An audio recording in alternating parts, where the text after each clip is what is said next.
আসসালামু আলাইকুম। শুক্রবার হলো আমাদের সাপ্তাহিক ছুটি ঘোরাফেরার দিন। শুক্রবার আসলে আমরা ঘুরতে বের হই, এদিক ওদিক চলে যাই। আজকে গেছিলাম সিরাজগঞ্জ হাটিকুল মহাসড়ক গোল চত্বর। সেখানে অনেক বড় প্রকল্পের কাজ চলতেছে, ইন্টার এক্সচেঞ্জ, যা 4 কিলো ব্যক্তি এরিয়া মিলে এই কাজ চলতেছে।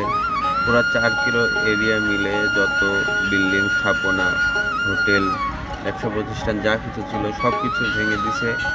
ভেঙে দেওয়ার পরে এই কাজটা শুরু হয়েছে, চলতেছে। এই কাজ এখন পর্যন্ত হয়তো বা 30% হয়েছে। এই কাজ হইতে হইতে আরও হয়তো 2 বছর লেগে যাবে। এই মোড়টা অনেক ব্যস্ততম মোড়। এখানে অনেক বড় প্রকল্পের কাজ চলমান, দেখতে থাকুন।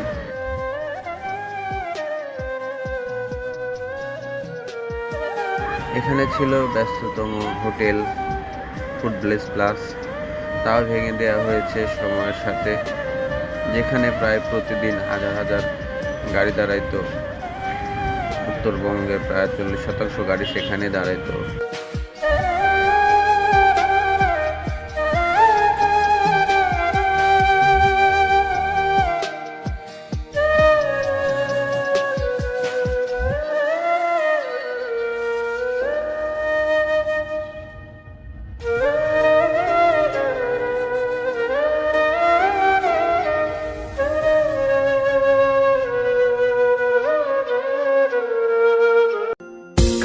দুটি চোখে জাদু আছে, আমাকে সে পাগল